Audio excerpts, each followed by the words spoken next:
Hey, we were blinded by the lights. And now we're in this room. Honestly, I don't have anything witty to start this. Ariel, can I ask you a question? What? How come part 13 is called Minish 13, 14, Raw 3? Well, you see. Yeah, you're gonna have to unpack that one for me. So, alright, so, normally how I do this is I record about the length of a session, or around 20, 25-ish minutes, and then edit it down from there. Well, you see, that was originally about 3-ish hours of doing kinstones, which was edited down severely with the idea of it being one episode. And then it was way too long for one episode, so it was edited down more. But then it was still too long, so then it became 2 episodes, and then I had to keep redoing it because I think I was having some error or something. I don't know, but that's why. But it's still 27 minutes long. Yes! Because unfortunately, that's the only place I could split it without it seeming super jarring. And yeah. You explain that? I still don't get it. Okay, the too long didn't listen. It was really fucking long. I had to split it. Okay, why wasn't the name corrected though? Because I was just letting it do the default export name at that point. I was sick of editing. So it's lazy. I gotcha. Yes. I gotcha. Ariel, you could have made that explanation a lot easier if you just said that. Well, I mean, I had to explain why it said 1314 in the first place, obviously. That reminds me, like, my capture card is really annoying. So, it doesn't understand what the date is. It thinks the year is 1992. And yes. It names all of my files, like, encode, and then a bunch of numbers. And then, like, so I have a hard time... if I do, like, a bunch of recordings at once, I have a hard time figuring out what's what. Just because, like, oh, I recorded this in 2006, and then I went back in time and recorded it in 1993, one part later. So that's fun. Alright. Yes. This may seem crazy to you, but it usually helps in that situation to take notes. I mean, like, look, I do, it has some, like, sense to the order, like, they're numbered in the file system, so I'm not completely out of, I don't have to, like, open every single video in order to see where it is.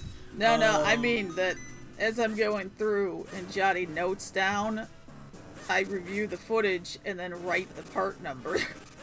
Or, like, the file name. I mean, sure, but who has the pens?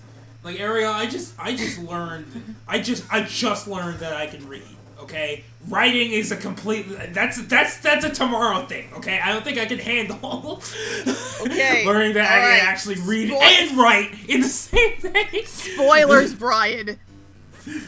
You graduated college. Not everything was a Scantron.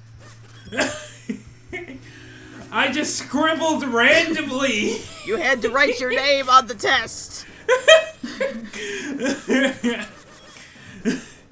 I just thought I was getting lucky, and I kept getting lucky over and over. Yes, I'm very glad that I guessed and wrote my name correctly. That would have been unfortunate otherwise. Every single time.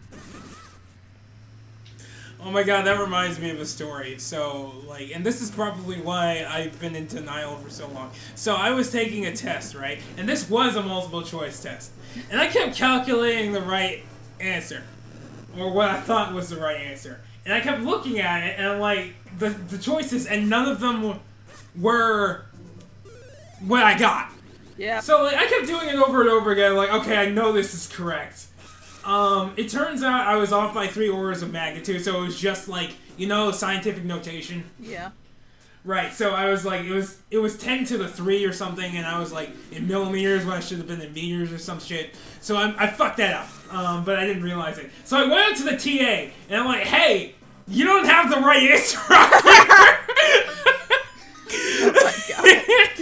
And he looks at me like I'm high or something. And then I look at it again, and then I realize my mistake. And I'm like, oh, never mind. And I went back. Jesus Christ, Brian. And I got that question right. Alright, real talk. Did you never, before that point in your life, have a situation where you calculate an answer and it wasn't one of the options?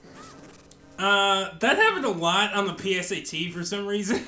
I had that happen a lot because I'm pretty sure the part of my brain that makes sense of math didn't finish developing until halfway through sophomore year. Mm-hmm. When math suddenly made sense. Right. You want to hear something fucking stupid? Yeah. So the PSAT, you know how it has 3 sections, the math, the reading, and whatever third one. My lowest score was in the math section. Oh. I don't know how that fucking happened. I don't know how. I don't remember, but do they do scaling on that, like percentile? Yes, I do. So that's why. No. It wasn't just a percentile. It was like in terms of. It was like it wasn't the raw score. It was like in the percentile. No, actually, it was both. It was in the percentile and the raw score. Well, here's the thing, and this I don't want to confirm the racist theory, but this might confirm the racist theory. Because this is an issue with the GRE, too. Well, it was. That people, here's the thing. Some people, if English isn't their first language, or they're coming from, a country where being good at math is emphasized more, they will do really, really good on the math section, and not so great on the other sections. So then everything ends up getting skewed for math because of that to an extent. I really don't think that's it, because my math was lower than the other two, first of all. Secondly, math is my best subject. So I really think I just had a bad test day. I mean, that happens too. I think that was it, because, fuck, my PhD is in electrical engineering. Like, there's some math in there. Maybe. I'm pretty certain it's just symbols and wires. Right. So no, I just had a bad day, and that's why it's ironic, because that should have been my best score, and it was my worst. And then the ACT, it was the other way around. Of course, my math was really good, and the other two were lower. So. See, I skipped the SAT because Bennett didn't require it. They only required the ACT? No, I took both. I took the SAT for shits and giggles, and I used my ACT for fucking applying to colleges. I did the ACT, and that's it. But I can't stand the SAT just because the entire point of the test is trying to trick you. Yeah. That's the first thing I hate about it, and the second thing is that it's learnable. So, what's the point? Yeah. Yeah. Yep. I know. Alright, I've done the GRE twice. I'm assuming you had to do the GRE for engineering, but maybe you didn't. I did. No, I did. Okay. My first time was a very bad test day. Mm-hmm. Like, it was very bad timing. Yeah. So, my English scores were terrible, and my math score, mostly because of the percentile.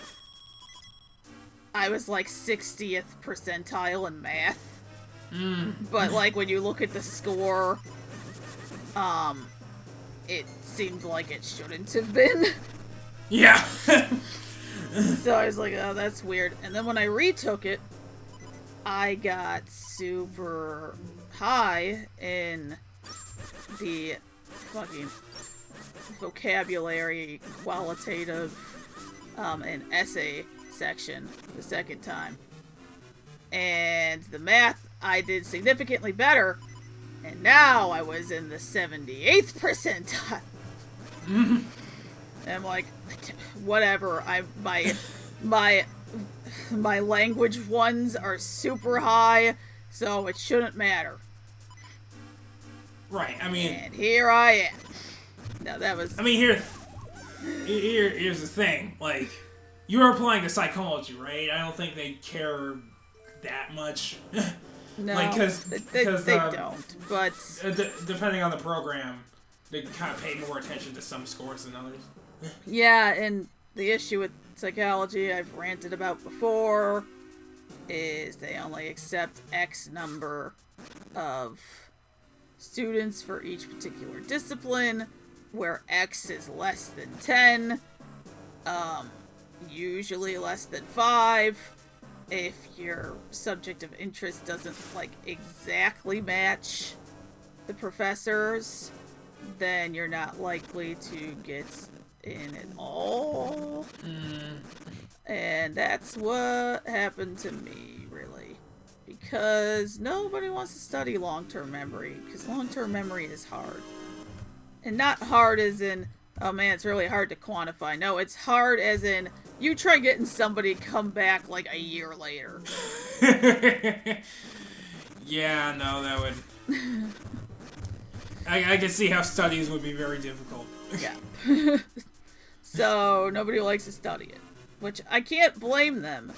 But that also means that it's understudied. Well, yeah, like, somebody has to do it eventually, right? Like... Like, there's been some, but just, participant mortality, I believe is the term. It does not have to do with knowing that you'll die. It has to do with not coming back for session 2. Increases with the number of sessions and the length of time between. Right.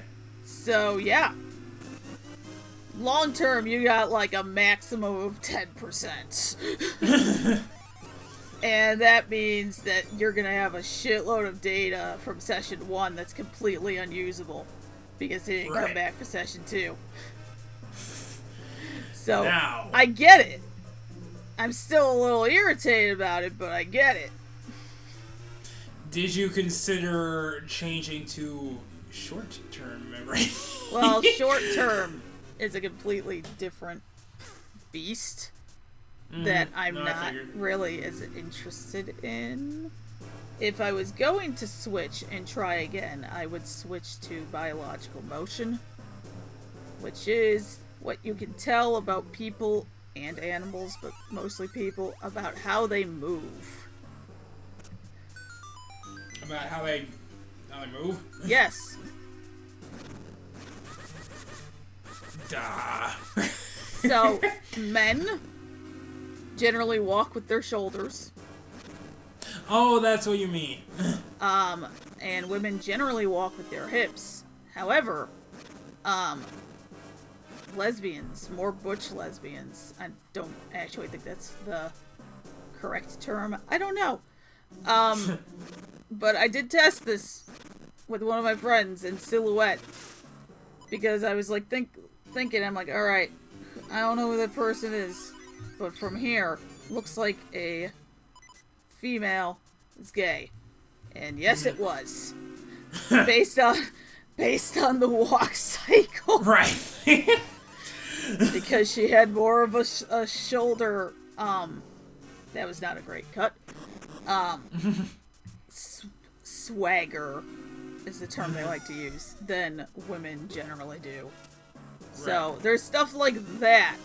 I did the paper involving, this was actually on Good Mythical Morning, back when I cared,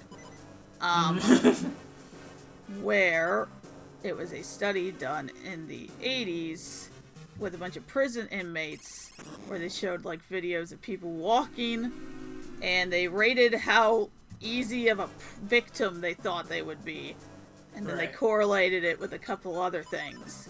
So there's stuff like that too that is reflected in how you walk. Granted, the head down is highly not recommended, for the record.